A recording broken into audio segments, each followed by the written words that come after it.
Hi friend, this is Vansh from tech for joy and HTML for beginner part 1 में आपका स्वागत है। इसमें हम इंट्रोडक्शन देंगे, तो हम शुरू करते हैं। HTML क्या होती है? HTML stand for hypertext markup language. HTML की फुल फॉर्म होती है हाइपरटेक्स्ट मार्कअप लैंग्वेज। ये जो है HTML का सबसेट है। HTML जो है हाई लेवल लैंग्वेज है, जिसको हम कहते हैं standard generalize markup language. Standard generalize markup language एक हाई लेवल लैंग्वेज है जिसका HTML सबसेट है।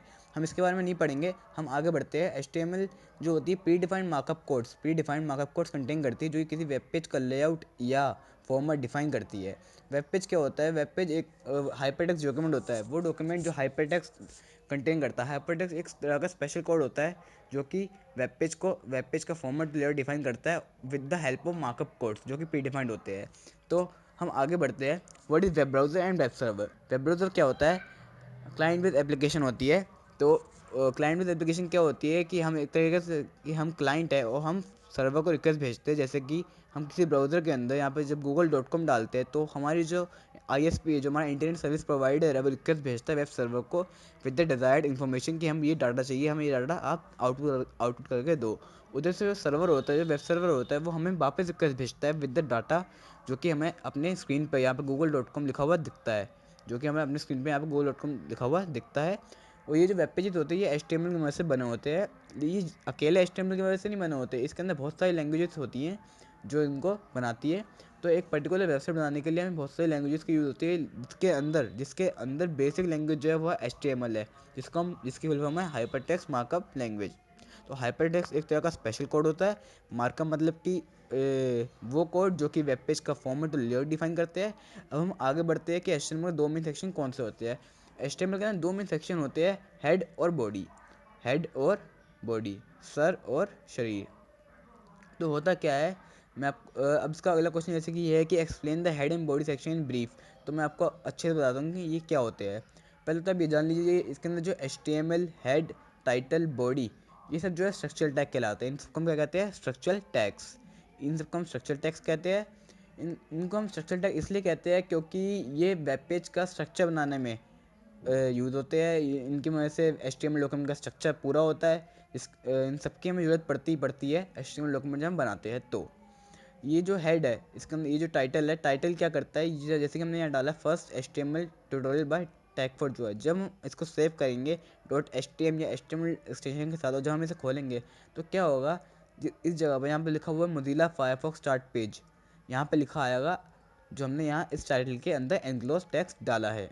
तो ये दो तरह के टैग होते हैं HTML के अंदर, एक होता है कंटेनर टैग और एक होते हैं एम्प्टी टैग। कंटेनर टैग वो होते हैं जो खुलते हैं और बंद भी होते हैं, जैसे कि HTML टैग यहाँ से ओपन हुआ और बंद हुआ स्लैश साइन लगा के। हम HTML के अंदर कोई भी टैग अगर जब खोलते हैं, हमें उसे बंद करना होता है स्लैश साइन लगा के, जब तक वो कंटेनर टैग है तब तक।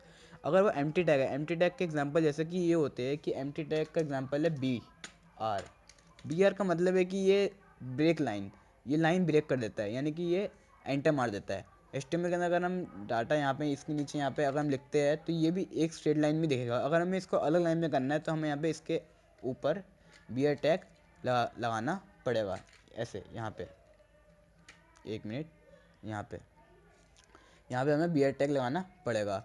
तो ब्रेक लाइन टैग ये होता है एम्प्टी टैग, क्योंकि ये ओपन तो होते हैं लेकिन इन्हें हमें क्लोज करने की ज़रूरत नहीं होती, ना इन्हें हम क्लोज करते हैं सेशन लगा के। इसे हम यहाँ पे ऐसे डाल देंगे और ये हमारा BR टैग लग गया।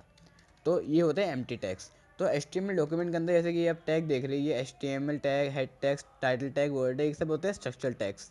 तो हमें बताया था कि नाम है कि जो इस टाइटल के अंदर इंक्लूड करेगा वो आप कहाँ पे शो होगा? इसके टाइटल बार में, इसके यहाँ पे शो हो जाएगा। तो अब हम आगे बढ़ते हैं। मैं आपको बताया था कि हेड सेक्शन क्या कंटेन करता है। हेड सेक्शन ये कंटेन करता है कि हेड सेक्शन के अंदर उसका वेब पेज का डिस्क्रिप्शन और टाइटल आता है। वेब पेज का डिस्क्रिप्शन और टाइटल आता है। यहाँ पे हम डिस्क्रिप्शन डाल सकते हैं कमेंट टैग लगा के, या फिर अलग अलग चाहिए। बॉडी के अंदर सारा contents of web page are written है। जितने भी कंटेंट्स होते हैं सब बॉडी के इसमें आते हैं कि बॉडी का बैकग्राउंड कैसा होगा, कलर कैसा होगा, टेक्स्ट कैसा होगा और क्या इन्फॉर्मेशन होगी, वो सब हम इसमें आते हैं। और ये जो कोड्स है, ये मार्कअप कोड्स होते हैं, इनको मार्कअप कोड्स कहते हैं। और ये टेक्स्ट है, ये होता है स्पेशल टेक्स्ट, जिसको हम कहते हैं हाइपर टेक्स्ट। ओके, तो आप अब समझ चुके होंगे हाइपर टेक्स्ट मार्कअप लैंग्वेज भी, और web page, web browser and web server के बारे में मैं आपको बता चुका हूँ कि हम रिक्वेस्ट भेजते हैं, वो रिस्पॉन्ड करते हैं डाटा के साथ, हम google.com दिख जाता है, हम यहाँ तक क्वेश्चन फाइव डिस्कस कर चुके हैं। तो हम आगे बढ़ते हैं। What are predefined markup codes. Predefined markup codes वो होते हैं जो कि पहले से डिफाइंड होते हैं, वो मार्कअप कोड्स जो पहले से डिफाइंड होते हैं, जैसे कि ये HTML हेड टाइटल बॉडी, ये पहले से डिफाइंड है, इनको हम चेंज नहीं कर सकते, ये पहले से प्री डिफाइंड है। इसके अगर हम ये नहीं लिख सकते कि हम अपना नाम लिख दें वंश, यहाँ पे हमने स्लैश लगा के वंश बंद कर दिया, उसका कोई मतलब ही नहीं बनेगा, क्योंकि ये जो कोड्स है ये प्री डिफाइंड मार्कअप कोड्स है, ये पहले से ही डिफाइंड है, और ये मार्कअप कोड्स लेआउट और फॉर्मेट डिफाइन करने के लिए मदद हेल्पफुल होते हैं वेब पेज के अंदर। तो आप समझ सकते हैं इस बात को कि प्रीडिफाइंड मार्कअप कोड्स क्या होते हैं। प्रीडिफाइंड मार्कअप कोड्स वो कोड्स होते हैं जो कि पहले से डिफाइंड होते हैं HTML लैंग्वेज के अंदर, जो कि यूज़ किए जाते हैं किसी वेब पेज का डॉक्यूमेंट का लेआउट या फॉर्मेट डिफाइन करने के लिए। तो हम इसको मेटा लैंग्वेज क्यों नहीं कहते? मेटा लैंग्वेज वो लैंग्वेज होती है जिसकी मदद से हम दूसरी लैंग्वेज बना सकते हैं, कस्टम लैंग्वेज डेवलप कर सकते हैं, और जिसके अंदर प्रीडिफाइंड मार्कअप कोड्स नहीं होते हैं। तो ये HTML मेटा लैंग्वेज इसलिए नहीं है क्योंकि इसके अंदर प्रीडिफाइंड मार्कअप कोड्स है, पहला पॉइंट। और दूसरा पॉइंट इसलिए नहीं है क्योंकि इसकी मदद से हम अपनी कस्टम लैंग्वेज डेवलप नहीं कर सकते, अपने खुद की बनाई हुई लैंग्वेज हम इसकी मदद से डेवलप नहीं कर सकते, इसलिए मेटा लैंग्वेज इसे नहीं कहते हैं। जबकि XML extensible markup language, XML एक एग्जाम्पल है मेटा लैंग्वेज का, वो मेटा लैंग्वेज होती है क्योंकि उसकी मदद से हम कस्टम मार्कअप कोड्स डेवलप कर सकते हैं, कस्टम लैंग्वेज डेवलप कर सकते हैं, इसलिए वो मेटा लैंग्वेज होती है, जबकि ये मेटा लैंग्वेज नहीं होती है। तो what are characteristics of HTML के कैरेक्टरिस्टिक्स क्या है? ये बहुत इजी है और इसके लिए ज़्यादा प्रोग्राम नॉलेज नहीं चाहिए होती, पहला पॉइंट। और दूसरा पॉइंट इसका ये है कि बहुत फ्लेक्सिबल है। फ्लेक्सिबल इसलिए क्योंकि सिर्फ टेक्स्ट की मदद से हम इसे बना सकते हैं, और इसके लिए सिर्फ एक सिंपल सा कोई सा भी नोटपैड एडिटर, सिंपल सा एडिटर कोई सा भी, जैसे कि नोटपैड है, विंडोज़ में आता है पहले से, उसे यूज़ कर सकते हैं इसे बनाने के लिए। और तीसरा है कि ये वेब पेज के अंदर ग्राफिक वीडियो साउंड्स वगैरह होते हैं, हम इसको एम्बेड कर सकते हैं अपने वेब पेज के अंदर बड़े इजीली।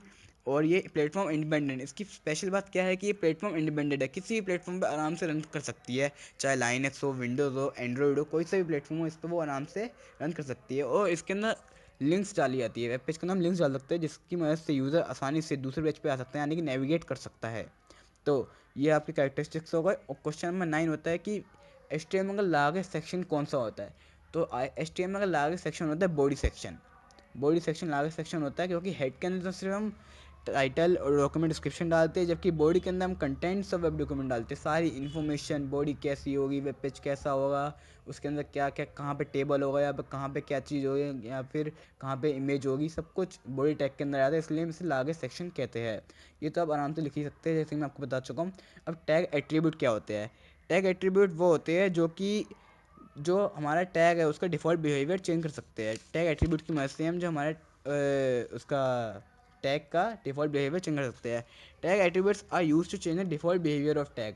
जैसे कि ये मैं आपको बता दूं, ये जैसे कि बॉडी टैग है, ये एक टैग है, इसके अगर हम इसका एट्रीब्यूट लगाएंगे तो ये उसका डिफ़ॉल्ट बिहेवियर चेंज कर सकते हैं। इसका डिफ़ॉल्ट बिहेवियर जैसे कि इसका बॉडी का जो हमारा बॉडी है, जैसे बॉडी हमारी ये होती है, इसका जो बैकग्राउंड कलर होता है वो वाइट होता है। अगर हम बाय डिफ़ॉल्ट वाइट होता है, अगर हम चेंज करना चाहते हैं हम यहाँ डालेंगे BG कलर इक्वल। एक बात तो इसके अंदर हम COLOR लिखते हैं, इसके अंदर COLOUR नहीं लिखते, COLOR लिखते हैं। कहीं आप सोचें मैं स्पेलिंग गलत लिख रहा हूँ, ऐसा कुछ नहीं है, इसके अंदर हम COLOR लिखते हैं, क्योंकि ये इसके अंदर अमेरिकन इंग्लिश होती है, इसलिए इसकी लैंग्वेज में हम COLORE कलर को कलर लिखते हैं ऐसे। तो इसके अंदर कलर के अंदर दो, हम जो भी वैल्यू लिखते हैं वो दो इन्वर्टेड कॉमास के बीच में लिखते हैं ऐसे करके। तो उसमें अगर मैं रेड लिखूँगा तो हमारे जो वेब पेज का जो वो है बैकग्राउंड है वो चेंज हो जाएगा, समझे? तो ये इसका एट्रीब्यूट है, बीजी कलर क्या हुआ, इसका एट्रीब्यूट है, जिसने इसका डिफ़ॉल्ट बिहेवियर चेंज कर दिया। टैग एट्रीब्यूट्स वो होते हैं जो किसी टैग का डिफ़ॉल्ट बिहेवियर चेंज करने के लिए हेल्प करते हैं। अगर आपको कोई परेशानी या प्रॉब्लम आती है मेरी वीडियो में तो आप मुझसे कमेंट में पूछ सकते हैं। And thanks for watching my video, like it, share it and subscribe us.